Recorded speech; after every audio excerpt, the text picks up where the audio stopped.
Vijayawada central నియోజకవర్గంలో ఉన్నటువంటి 21 divisions నుంచి ఏదైతే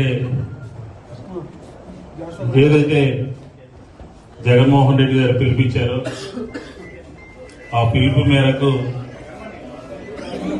45 రోజులుగా నిరంతరం కార్యకర్తలందరూ కూడా కార్పొరేటర్ల దగ్గర నుంచి కార్యకర్తల వరకు ప్రతి డివిజన్లోనూ కూడా వైఎస్ఆర్ కాంగ్రెస్ పార్టీ కుటుంబ సభ్యులందరూ కూడా మనకి ప్రారంభం ఇచ్చినప్పుడు 50,000 టార్గెట్ అన్నారు, తర్వాత 60,000 అన్నారు. 60,000ని పూర్తి చేసినటువంటి వైఎస్ఆర్ కాంగ్రెస్ పార్టీ యంత్రాంగానికి కుటుంబ సభ్యులకి అందరికీ కూడా నా అభినందనలు తెలియజేస్తా ఉన్నాను. జగన్మోహన్ రెడ్డి గారి తరఫున కూడా మీ అందరికీ అభినందనలు తెలియజేస్తా ఉన్నాను. ఆ రోజు మనం మాట్లాడుతున్నప్పుడు శ్రీనివాసరెడ్డి గారు ఎవరు ఎక్కువ చేస్తే వాళ్ళని జగన్ గారిని కల్పిస్తామని చెప్పారు అన్నారు. ఖచ్చితంగా ఆ డివిజన్ లో ఉన్న వాళ్ళందరినీ కూడా తీసుకెళ్తానని చెప్పి కూడా ఈ సందర్భంగా చెప్తాను. అలాగే వాళ్ళనే కాదు ప్రతి ఒక్కరిని కూడా ఒక 2-3 నెలల్లో అందరినీ కూడా జగన్మోహన్ రెడ్డి గారితో అందరినీ కల్పించే కార్యక్రమం కూడా తీసుకుంటున్నామని చెప్పండి. ఎందుకంటే ఈరోజు రాష్ట్రంలో ఉన్నటువంటి ప్రభుత్వం పూర్తిగా ఫెయిల్ అయిపోయింది, వైఫల్యం చెందింది. మనం అంటాం కాదు, చంద్రబాబు నాయుడు గారే పదే అంటా ఉన్నాడు. ఏమనేదంటే మీకు వచ్చినటువంటి మెజార్టీలన్నీ కూడా, ఎమ్మెల్యేలకు వచ్చినటువంటి మెజార్టీలన్నీ కూడా మీ యొక్క పనితీరు మూలంగా ఎప్పుడో కోల్పోయారు మీరు, ఆ విషయాన్ని గుర్తుపెట్టుకోండి అని అన్నాడు. అందుకనే ఈ రోజు మనకి 60,000 విజయవాడ సెంట్రల్ నియోజకవర్గం నుంచి 60,000 సంతకాలు మనకు వచ్చినాయి అని చెప్పిన కూడా ఈ సందర్భంగా నేను తెలియజేస్తాను.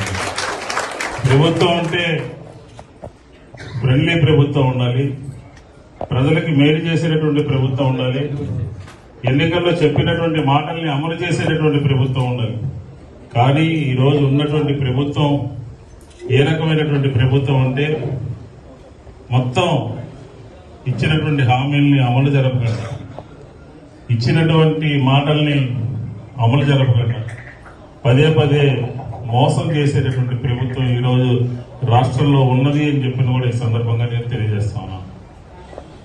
జగన్మోహన్ రెడ్డి గారు అధికారంలో ఉన్నటువంటి 5 సంవత్సరాల్లో ఒక బ్రహ్మాండమైనటువంటి పరిపాలన చేశారు. ఆయన విలువ కానీ ఆ ప్రభుత్వం యొక్క మంచి కానీ ఇప్పుడు తెలిసి వస్తుంది ప్రజలందరికీ కూడా. కాబట్టి రాబోయే రోజుల్లో మన మీద ఉన్నటువంటి కర్తవ్యం ఏంటంటే ప్రతి డివిజన్లోనూ కూడా కమిటీలు పూర్తి చేయాల్సినటువంటి అవసరం ఉంది. నెక్స్ట్ టార్గెట్ ఈ డిసెంబర్ చివరి నాటికి బూత్ కమిటీలు, క్లస్టర్ కమిటీలు వేస్తాం. అలాగే ఇంకా రకరకాలైనటువంటి కమిటీలు వివిధ హోదాల్లో నాయకుల్ని, కార్యకర్తల్ని అకామిడేట్ చేయాల్సినటువంటి అవసరం ఉన్నది. జగన్మోహన్ రెడ్డి గారిని కలిసినటువంటి ప్రతి సందర్భంలోనూ కూడా ఆయన మాట్లాడేది కమిటీల గురించి మాట్లాడుతున్నారు. ఆ విషయాన్ని అందరూ కూడా గుర్తుపెట్టుకుని బాధ్యతగా దాన్ని పూర్తి చేసేటటువంటి కార్యక్రమం చేయాలి. రాబోయే ప్రభుత్వాన్ని కార్యకర్తలతో నడిపిస్తాను అని చెప్పి పదే చెప్తున్నారు. కాబట్టి ప్రతి ఒక్కరూ కూడా అది గుర్తుపెట్టుకుని మలుసుకోవాలి అని చెప్పిన సందర్భంగా కోరుకుంటూ, మనం ఈరోజు ఈ సంతకాలన్నింటినీ కూడా జిల్లా ఆఫీస్కి పంపిస్తా ఉన్నాం. కాబట్టి ఇక్కడ నుంచి వరుసని ఒకరి చేతిలోంచి ఒకరికి ఒక వీడియో చూస్తుంటారు, విజయనగరంలో చేశారు. ఆ రకంగా మనం బాక్సుల్ని దాంట్లో ఎక్కించిన తర్వాత ఆ మెయిన్ రోడ్డు మీద ఫ్లాగ్ అందరూ కూడా ఫ్లాగ్ ఆఫ్ చేసి జిల్లా ఆఫీస్కి పంపిద్దాము అని చెప్పి ఈ సందర్భంగా కోరుకుంటూ, డిప్యూటీ మేయర్ గారు కానీ కార్పొరేటర్లు కానీ కొంతమంది ఉన్నారు. ఇంకా కౌన్సిల్ నడుస్తూ ఉంది.